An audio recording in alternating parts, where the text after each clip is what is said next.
تبھی علماء کہتے ہیں جلوس نکال تاکہ یہ دیکھیں کہ دمیں بھی نہیں ہیں، تاکہ یہ دیکھ سکیں کہ شیعہ کیسا ہوتا ہے.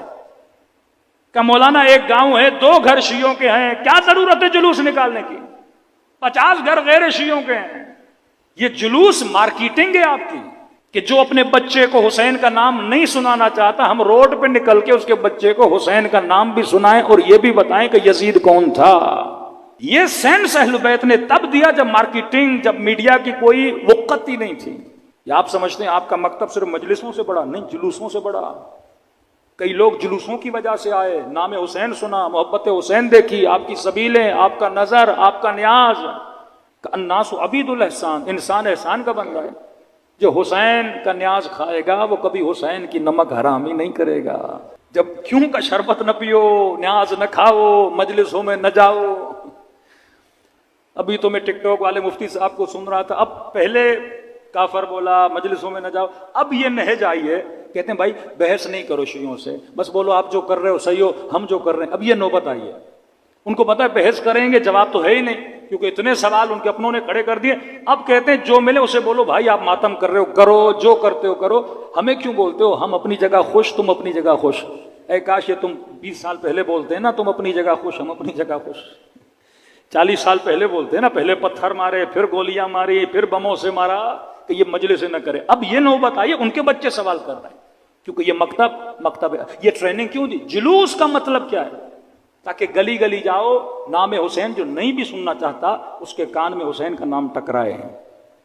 نوحے چلاؤ تاکہ ان کو پتا چلے امام حسین کی کوئی بیٹی تھی، ظلم ہوا، کوئی نبی کی نواسی تھی جس کی چادر چھینی گئی، کچھ اہل بیت تھے جن کو بازاروں میں لے جایا گیا. پھر ان کے ذہنوں میں سوال پیدا ہو وہ کون تھا جو دربار میں لے کر گیا، وہ کون تھا جس نے یہ حکم دیا کہ نبی کے نواسے کا گلا کاٹا جائے. جب کون تک آئیں گے آپ کا آدھا مسئلہ حل ہو جائے گا. صلوات پڑھے محمد والے محمد. 20 years، 20 سال کا زمانہ، جس 20 سال میں امیر المومنین کے چاہنے والوں کو قتل بھی کیا گیا، جس 20 سالوں میں آل رسول کے لیے تبلیغ بھی کی گئی.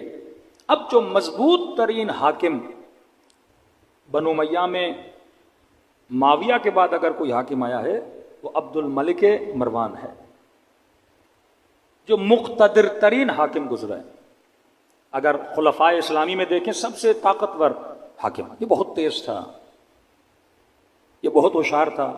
اب جو جعل حدیث کا ٹاپک ہے اس پہ میں کل آؤں گا، کیونکہ تقریباً 8-9 حدیثیں میں نے پڑھنی ہے تاکہ آپ کو پتہ لگے کہ کس طرح اسلامی معاشرے کو تباہ و برباد کر دی. آج بھی وہ حدیثیں ان کی کتابوں میں موجود ہیں. آج بھی اگر یزید کے دفاع میں اگر کوئی حدیث لائی جاتی ہے، بخاری سے وہ حدیثیں لائی جاتی ہیں کہ میں نے اس دن پڑھی تھی کہ رسول خدا فرماتے اگر کوئی ایسا بندہ حاکم بن جائے ولو حبشین، اگر حبشی کالا بھی ہو، فاسق و فاجر بھی ہو، تم مسلمانوں کو حق نہیں اس کے خلاف قیام کرو. اور اگر کوئی حاکم کے خلاف قیام کرتا ہے اور جماعت مسلمین سے نکل جاتا ہے، فرمایا وہ سیدھا منہ کہاں جائے گا؟ جہنم کے اندر جائے گا. اور چالاکیاں جعل حدیث اتنی کی. اور حدیث کا راوی کس کو بنایا؟ ابو ذر غفاری. حدیث کا راوی کس کو بنایا؟ ابن عباس. یہ دونوں امیر المومنین کے نزدیک ہیں. اب وہ ابو ذر غفاری جو جناب عثمان کا سخت ترین مخالف تھا، جس کی وجہ سے جناب ابو ذر غفاری کو نکالا گیا اور تبعید کی گئی. اور یہ حدیث کس سے لاتے ہیں؟ ابو ذر غفاری سے. کہ کچھ مسلمان گئے ربضہ میں جناب ابو ذر غفاری سے ملنے گئے اور کہا ابو ذر غفاری ہم چاہتے ہیں کہ آپ قیام کریں، ہم آپ کے ساتھ چلیں. ابو ذر غفاری نے کہا نہیں، میرے رسول نے فرمایا ہے حاکم کیسا بھی ہو، کچھ بھی ہو، اس کے خلاف قیام نہیں کرنا. اور ہم جماعت مسلمین سے نکل گئے تو کہاں چلے جائیں گے؟ جہنم میں چلے جائیں گے. حالانکہ وہ بندہ جو خود مخالف رہ چکا ہے اور وہ کہہ رہا ہے کہ قیام نہیں کرنا. کبھی ابن عباس سے جوڑتے ہیں، کبھی ابو ذر غفاری سے. یعنی بھرمار ہے مسلم اور بخاری میں ایسی حدیثوں کی کہ جو صراحتاً قرآن کی آیتوں کی مخالفت میں ہیں. کہ خدا کہتا ہے یرثھا عبادی الصالحین، میں زمین کا ورثہ کن کو دیتا ہوں؟ اپنے صالح بندوں کو دیتا ہوں. لیکن یہ کیا کہہ رہے ہیں کہ کوئی فاسق بھی ہو، کوئی فاجر بھی ہو، کوئی شرابی بھی ہو، کوئی زانی بھی ہو، وہ بھی حاکم بن جائے. اور یہاں تک حدیث لائی کہ جب یہ مسلمان مر جائے گا اللہ ایسے کہے گا، یہ کل سارے متون آپ کے سامنے پڑھوں گا، اللہ ایسے کہے گا کہ یہ بتا تم نے گناہ کیوں کیا؟ تو کہیں گے پروردگارا تو نے کہا کہ میرے انبیاء کی اطاعت کرو، ہم نے کی، تو نے کہا میرے رسول کی اطاعت کرو، ہم نے کی، اور آپ کے نبی نے کہا کہ حاکم فاسق بھی ہو فاجر بھی ہو اس کی اطاعت کرنی ہے، تو پروردگارا ہم نے گناہ تو کیے، اب وہ گناہ ہماری گردن پر نہیں ہے، گناہ حاکم کے گردن پر ہیں۔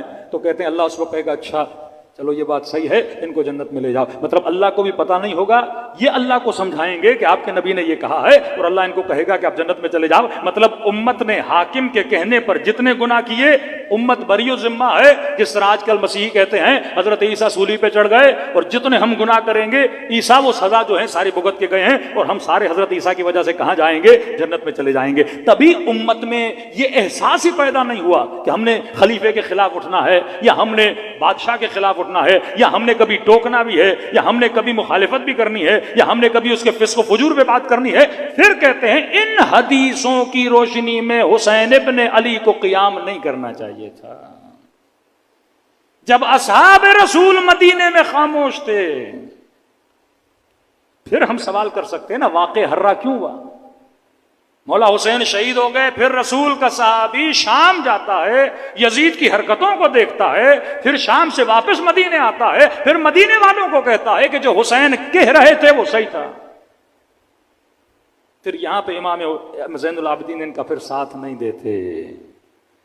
پھر جو واقع حرہ میں ہوا، کعبۃ اللہ کی توہین ہوئی، مسجد نبوی میں گھوڑے کھڑے کر دیے گئے، 3 دن مدینے کو حلال قرار دیا گیا۔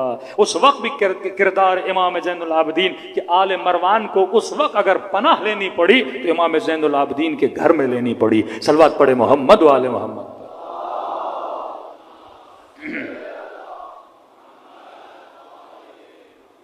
اب عبد الملک مروان مضبوط ترین حاکم کہ ان کی حکومت میں اسلامی جغرافیائی حدود چین کے بارڈر تک جا چکی تھی۔ انہوں نے بہت کام کیے ان حکومتوں میں، اپنا درہم دینار کے سکے انہوں نے چھپوائے۔ یہ اصطلاح مسلم یہ عبد الملک مروان نے بنائی، یعنی پہلے مسلمان ایک دوسرے کو مسلمان نہیں کہتے تھے، کہتے تھے مومن ہے یا مہاجر ہے۔ انہوں نے یہ نام دلایا مسلمانوں کو کہ جب مخاطب ہوں تو کیا کہو؟ یہ مسلمین ہیں۔ دوسرا، انہوں نے عوام کے اندر جذبات دیکھے بنو امیہ کے خلاف، تو انہوں نے اپنے ہی رشتہ داروں سے اظہار برات کیا، کیونکہ یہ چچا زاد تھے امیر شام کے، ان سے اظہار برات کیا۔ پہلی حکومتوں میں جتنی حدیثیں بنی تھیں اکثر راوی شامی تھے، اور اتنی جعل حدیث کی گئی۔ انہوں نے ایک نیا کام کیا، انہوں نے کہا اب کیونکہ واقعاً شام کے لوگ ہماری باتوں پر اب دھیان نہیں دے رہے، کیونکہ شامی مسلمان نہیں تھے، ان کو مسلمان بنایا، عدالت کا نعرہ لگا کہ وہ قتل کر رہے ہیں، اسلام میں قتل نہیں ہے، اسلام میں عدالت ہے، اسلام میں حکمت ہے۔ انہوں نے دیکھا بھائی آپ بھی وہی کام کر رہے ہو، کعبۃ اللہ کو کوئی گرا رہا ہے، وہی قتل وہی غارت، تو لوگوں کے اندر بھی احساس بیزاری پیدا ہوا۔ تو انہوں نے بنو امیہ سے اظہار ابزار کیا، اور کچھ راویان حدیث کو جو مدینے کے تھے ان کو شام بلایا کہ اب منبر پر کوئی ایسا بندہ نہیں بیٹھے گا جو شامی ہو۔ لوگوں کا بھروسہ جیتنے کے لیے مدینے سے بندہ بلایا، اس کا نام بھی کل بتاؤں گا، صحابی رسول، اسے بلایا تاکہ اب وہ لوگوں کو حدیث سنائے کہ رسول خدا نے یہ کہا، رسول خدا نے یہ کہا، تاکہ اہل شام کو یقین ہو کہ یہ کیا کہہ رہے ہیں، سچ کہہ رہے ہیں۔ ان کو پوری اور نیٹ ورک عبد الملک مروان کا اتنا مضبوط تھا، اگر یہ کوئی فیصلہ کرتے تھے کہتے ہیں ود ان 6 months پورے عالم اسلام کی حدود میں وہ فیصلہ پہنچ جاتا تھا۔ اب مدینے میں حکومت عبداللہ ابن زبیر کی، ان دونوں کا آپس میں ٹکر ہوتا ہے۔ اب شام کے لوگ مدینے جانا چاہتے ہیں، ان کو پتا ہے کہ ہم نے 20 سال یا اتنے سال شامیوں کو مدینے نہیں جانے دیا، شامیوں نے کبھی اصحاب رسول کی حدیثیں نہیں سنی۔ اب اگر کوئی شامی مدینے چلا جاتا، رسول خدا کی بات کو سنتا، یہ بڑا تعجب کرتے تھے۔ ایک شامی مدینے آتا تھا، امام زین العابدین سے ملتا تھا، فوراً اس کا مائنڈ چینج، کہتے ہیں ہم نے جو سنا ہے ویسا تو کچھ بھی نہیں ہے۔ امام حسن سے ملتے تھے، گالیاں دیتے تھے، لیکن امام حسن کا کردار دیکھتے تھے، پریشان ہو کے پوچھتے تھے ارے جو ہمیں بتایا گیا وہ اور ہے، جو ہمیں دکھایا جا رہا ہے وہ اور ہے۔ جنگ صفین میں آتے تھے، امیر المومنین سے ملتے تھے، یہ فوراً بدل جاتے تھے، ارے جو ہمیں کہا گیا وہ علی اور ہے، جو ہم دیکھ رہے ہیں وہ علی اور ہے، جو حسن بتایا گیا وہ اور ہے، جو دکھا رہے ہیں وہ اور ہے۔ بالکل اسی طرح آج جو شیعہ ان کو بتایا گیا وہ اور ہے، حقیقت میں جو شیعہ ہے وہ اور ہے۔ اس قدر مضبوط ان کا پروپیگنڈا تھا، لہٰذا عبد الملک نہیں چاہتا تھا کہ یہ لوگ مدینے جائیں۔